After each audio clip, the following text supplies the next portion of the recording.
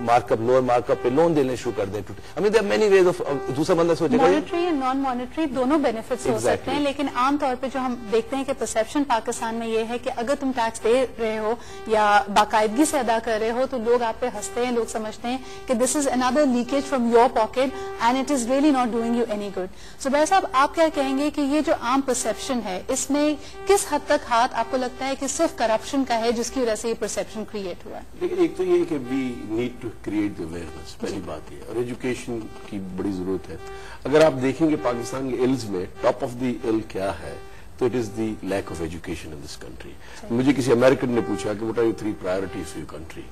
I said very high ranking American. I said education, number 2 education, and number 3 education. So because اگر ہم education ہمارے پاس آ جائے تو یہ ساری چیزیں خود بخود حل ہوتی ہیں.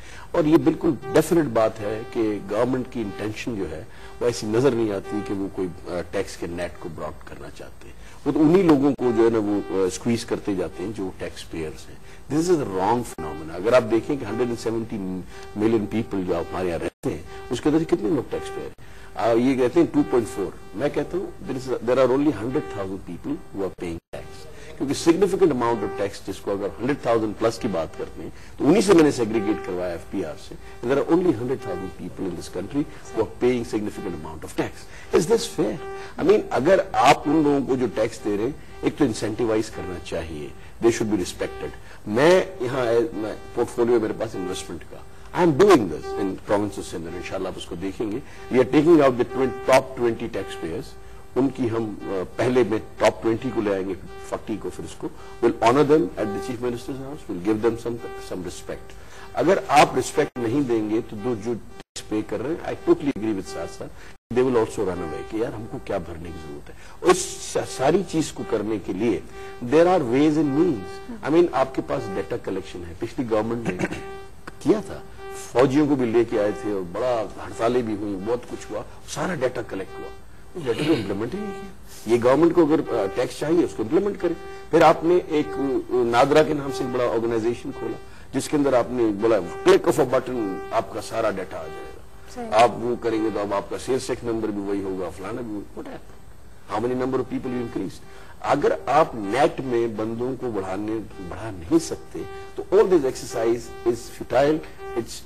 You should not be doing it. اگر آپ یہ کرتے ہیں تو you are actually creating the difference between the two.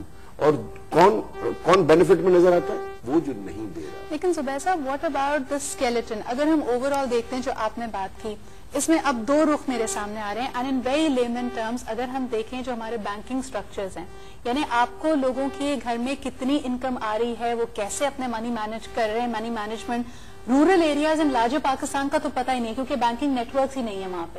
کون کیا کر رہا ہے, جس نے جو کھاتے میں لکھ دیا that is enough. Secondly, certain sectors are always treated as untouchables. آج بھی اگر ہم crop insurance کی بات کریں, crop taxes کی, agriculture tax کی بات کرتے ہیں تو people react very aggressively. کیا کہیں گے آپ سر؟ دیکھیے, میں سمجھتا ہوں کہ سب سے پہلے ہمیں اس بات کا احساس ہونا چاہیے کہ ہم ایک ایسے ناقص اقتصادی نظام میں جکڑ چکے ہیں کہ جس سے نکلنا ہی دشوار ہو رہا ہے, اور بار بار ہمیں IMF کی جا کے پیر پڑنا پڑتا ہے اور ہمیں بھیک مانگنی پڑتی ہے بحیثیت ایک حکومت کے. آج اس ملک کا جو ٹیکس کا نظام ہے اس میں 2 لاکھ روپے سالانہ جو ایک شخص, ایک کلرک جو کماتا ہے اس کو ٹیکس دینا پڑتا ہے. مگر جو شخص 2 لاکھ روپے روزانہ کما رہا ہے, ایک بڑا ایگریکلچر لینڈ لارڈ, اس کو وہ ٹیکس سے مستثنا ہے. کہا جاتا ہے کہ جی صوبائی حکومتوں کی ذمہ داری ہے کہ وہ ایگریکلچر انکم ٹیکس وصول کریں. بات یہ ہے کہ اصولی طور پر اس بات کو ماننا پڑے گا. ہمارے جو پارلیمنٹیرین بیٹھے ہوئے ہیں وہ اس بات سے گریز کر رہے ہیں کہ اس حقیقت کو تسلیم کریں. اصولی طور پر اس بات کو ماننا پڑے گا کہ تمام انکم کو ٹیکس بریکٹ میں لانا پڑے گا, چاہے وہ ایگریکلچر انکم ہو, چاہے وہ ریل اسٹیٹ ہو, چاہے وہ کیپٹل مارکیٹ ہو, جب ہی آپ کی آمدنی بڑھ سکے گی. اور دوسری بات یہ کہ یہ پاکستان شاید دنیا کا واحد ملک ہے یا بہت کم ایسے ملک ہوں گے جہاں پر ٹیکس پالیسی عوام کے نمائندے نہیں بناتے, جن کی یہ بنیادی ذمہ داری ہے. ٹیکس پالیسی بناتا ہے کون؟ FBR, جو بیوروکریٹس ہیں جن کو اندازہ ہی نہیں. آج ہی انہوں نے گورنمنٹ کو سمری بھیجی FBR نے کہ جی چینی کی قیمتیں بڑھا دے. مطلب یہ اس قسم کا جب ناقص نظام ہوگا تو کسی قسم کی امید مجھے تو نظر نہیں آتی.